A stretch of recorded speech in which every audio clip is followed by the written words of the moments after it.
নমস্কাৰ Mukul welcome to my YouTube channel Assam career update আজি পুনৰ আপোনালোকৰ বাবে বহুত ভাল খবৰ আহিছে এইদৰে 3.26,500টা পদ আছে তাৰ যিটো এক্সাম ডেট হয় কেতিয়াৰ পৰা আপোনালোকৰ এক্সাম ডেট সমূহ ষ্টাৰ্ট হ'ব আৰু কেনেদৰে পঢ়ি আপোনালোকে সিলেকশ্যন সমূহ লাভ কৰিব পাৰিব এইদৰে 3.0 এটা চাকৰি আপোনালোকৰ নিজৰ নামৰ ৰাখিব পাৰিব সো সকলোখিনি কথা জনাই আছো সো ভিডিওটো আপোনালোকে শেষলৈকে চাব আৰু যদি ভিডিওটো ভাল পায় ভিডিও লাইক এটা কৰিব পাৰে লগৰ চেনেল সাবস্ক্ৰাইব কৰি দিও এনেকুৱা ভিডিওসমূহ প্ৰতিদিনে পাই থবে আৰু মোৰ হোৱাটছআপ চেনেল ভিডিও ডেসক্ৰিপচনত দিয়া আছে তাত গৈ ফলোটো কৰি দিও পাৰে তেতিয়া আপোনালোকে ডেইলি জবৰ আপডেট সমূহ পাই থাকিব পাৰিব আৰু ভিডিওটো যিমান পাৰে সিমান শ্বেয়াৰ কৰি দিও যাতে সকলো বাবে ডেইলি জবৰ আপডেট সমূহ পাই থাকিব পাৰে সো আপোনালোকৰ কাৰণে ওৱান অফ দা বেষ্ট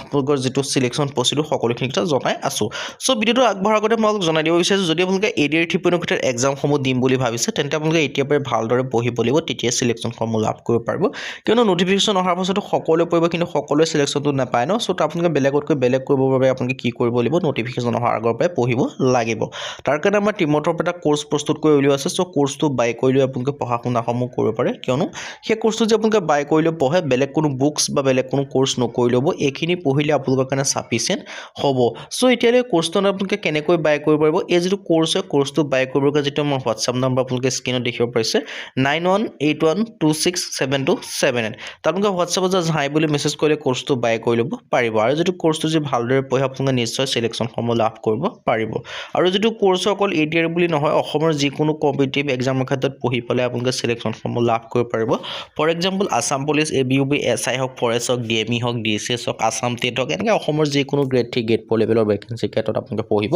পাৰিব সো এতিয়ালৈ এই কোৰ্সটো আপোনালোকে কি লাভ কৰিব পাৰিব ADR 3.0 grade 3 and grade 4 best course 2026 and 2027 ADR 3.0 ক্ষেত্ৰত গ্ৰেড 3 গ্ৰেড 4 কাৰণে বেষ্ট কোৰ্স 2026 বৰ্ষৰ ক্ষেত্ৰত ইয়াত আপোনালোকে বিশেষকৈ 10000 কোৱেশ্চন উইথ এনসাৰ 10000 প্ৰশ্ন উত্তৰ লাভ কৰিব পাৰিব Assamese and English medium Asomiya আৰু ইংৰাজী মাধ্যম দুইটা মাধ্যমতে লাভ কৰিব পাৰিব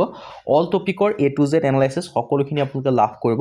পাৰিব সো আপোনালোকৰ কাৰণে one of the best opportunity হয় সো কোৰ্সটো আপোনালোকে বাই কৰিলে পঢ়া শুনা সমূহ কৰিব পাৰিব আৰু কি লাভ কৰিব মই আপোনালোক জনাই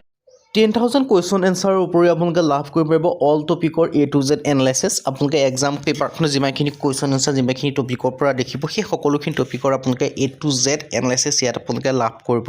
পাৰিব তাৰ পিছত আপোনালোকে মক টেষ্ট পাব মক টেষ্টৰ কাৰণে টেষ্ট পেপাৰ পাব লগতে প্ৰিভিয়াস কোৱেশ্চন পেপাৰো পাব এতিয়ালৈ কি সাবজেক্ট ইয়াত ইনক্লুডিং আছে আপোনালোকৰ ইয়াত সকলোখিনি সাবজেক্ট ইনক্লুডিং আছে কমপ্লিট সিলেবাস ইনক্লুডিং আছে হলো আপোনালোকক জনাই দিব বিচাৰিছো আপোনালোকে ধৰি লওক সোশ্যাল ষ্টাডি হওক মেথছ হওক ৰিজনিং হওক ইংলিশ গ্ৰামাৰ হওক সোশ্যাল ষ্টাডি ক্ষেত্ৰত হিষ্ট্ৰি হওক পলিটিক্স হওক ইকোনমি হওক জিওগ্ৰাফি হওক আসাম ৰিলেটেড পাব ইণ্ডিয়া ৰিলেটেড পাব লগতে ওৱৰ্ল্ড ৰিলেটেড আপোনালোকে ভাগ কৰি লাভ কৰিব পাৰিব 100% সিলেকশ্যন ওৰিয়েন্টেড কোৰ্স হয় আৰু লিমিটেড আপোনালোকে হয় আৰু অফাৰটো অতি সোনকালে শেষ হ'ব লিমিটেড টাইমৰ অফাৰ হয় সো যিমান পাৰে সিমানকলে কোৰ্সটো বাই কৰি লওক আৰু ফাৰ্স্ট ৰিভিজন পাব স্মাৰ্ট ষ্ট্ৰেটেজি পাব আৰু হাই সাকসেস ৰেট হয় আৰু এটো 50% অফাৰ আছে আৰু অফাৰটো অতি সোনকালে শেষ হ'ব 499 আপোনালোকে গোটেই কোৰ্সটো পাই যাব সো সোনকালে গৈ বাই কৰি লওক সো এতিয়ালৈ মেইন কথালৈ এডিআৰ 3.0 যিখিনি এক্সাম ডেট কেতিয়াৰ পৰা ষ্টাৰ্ট হ'ব বা এডিআৰ 3.0 এক্সাম সমূহ কেতিয়াৰ পৰা হ'ব সো তাৰ ওপৰত এটা বিগ আপডেট ওলাই আছে মই আপোনাক জনাইছিলো এক্সাম ডেটৰ ওপৰত সো কেতিয়াৰ পৰা এক্সাম হ'ব সকলোখিনি কথা মই আপোনাক জনাই আছো এক্সপেক্টেড নটিফিকেশন কেতিয়া আহিব পাৰে লগতে এক্সাম ডেট কেতিয়া হ'ব পাৰে সো এক্সপেক্টেড যে নটিফিকেশনৰ কথা ক'বলৈ যাওঁ এক্সপেক্টেড নটিফিকেশন হ'বলগীয়া আছিল নৱেম্বৰ মাহত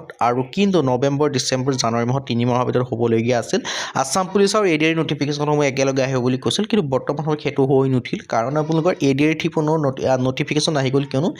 এডিআৰ নহয় আসাম পুলিচৰ নটিফিকেশন আহি গ'ল কিয়নো আসাম পুলিচৰ যিখিনি এপইন্টমেন্ট হয় সেইখিনি অক্টোবৰ মাহত দি দিয়া হ'ল সেই হিচাপত আপোনালোকৰ নৱেম্বৰ মাহত আসাম পুলিচৰ নটিফিকেশন আহি গ'ল কিন্তু এডিআৰ যেটো এপইন্টমেন্ট সেই সমূহ আপোনালোকৰ জানুৱাৰী মাহতে দিব পৰাগে হ'লগে সো জানুৱাৰী মাহত যদি আপোনালোকে এপইন্টমেন্ট দিয়ে ফেব্ৰুৱাৰী মাহত ইলেকশ্যনৰ সময় হয় উচ্চাশ্ৰয় সময় হৈ গ'ল সো তেওঁলোকে এডিআৰ যেটো আপোনালোকৰ নটিফিকেশন হয় সেইটো ৰিলিজ নকৰিলে সো এতিয়া নেক্সট আপোনালোকৰ যেটো এডিআৰ নটিফিকেশন কেতিয়া আহিব পাৰে সো এডিআৰ নটিফিকেশন এতিয়া আহিব পাৰে এপ্ৰিল মে মাহত এপ্ৰিল মে ভিতৰত আপোনালোকে 100% এডিআৰ নটিফিকেশন দেখিবলৈ পাব তাৰ ওপৰত বেছ কৰি আপোনালোকৰ যদি এক্সাম হ'ব কেতিয়া হ'ব ক'বলৈ যাওঁ ইয়াৰ যেটো এক্সাম সমূহ হয় আপোনালোকৰ জুলাই পৰা ছেপ্টেম্বৰ মাহৰ ভিতৰত আপোনালোকৰ এডিআৰ 3.0 এক্সাম সমূহ দেখিবলৈ পাব সো আপোনালোকৰ তাৰ বাবে বেছি সময় নাই এই সময়তে যথোচিত সময়ৰ সদব্যৱহাৰ কৰিবৰ কাৰণে এতিয়াৰ পৰা আপোনালোকে ভালদৰে পঢ়িব লাগিব কাৰণে 3 মাহৰ ভিতৰত আপোনালোকে সিলেকশ্যন লাভ কৰিব পাৰে এতিয়াৰ পৰা যে ভালদৰে পঢ়ে তেতিয়া আপোনালোকে সিলেকশ্যন সমূহ লাভ কৰিব পাৰিব আৰু তাৰ কাৰণে আমাৰ যিটো টিমৰ পৰা কোৰ্চ প্ৰস্তুত কৰিছে এই কোৰ্চটো বাই কৰি ল'ব পাৰিব কিয়নো সেই যিটো কোৰ্চ হয় এই কোৰ্চটো যদি আপোনালোকে ভালদৰে পঢ়ে আপোনালোকে নিশ্চয় চিলেকশ্যনসমূহ লাভ কৰিব পাৰিব আৰু এই কোৰ্চটো বাই কৰি লৈ পঢ়িলে বেলেগ কোনো বুকছ বা বেলেগ কোনো কোৰ্চ নকৰিলেও হ'ব এইখিনি পঢ়িলে আপোনালোকৰ কাৰণে সাফিচিয়েণ্ট হ'ব চ' আকৌ এবাৰ জনাই দিব বিচাৰিছোঁ কোৰ্চটো কেনেকৈ বাই কৰিব পাৰিব চ' কোৰ্চটো বাই কৰিবৰ কাৰণে যিটো আমাৰ হোৱাটছআপ নম্বৰ স্ক্ৰীনত দেখিব পাৰিছে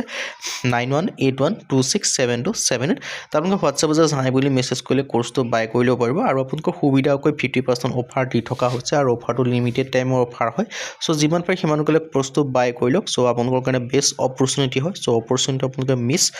নকৰিব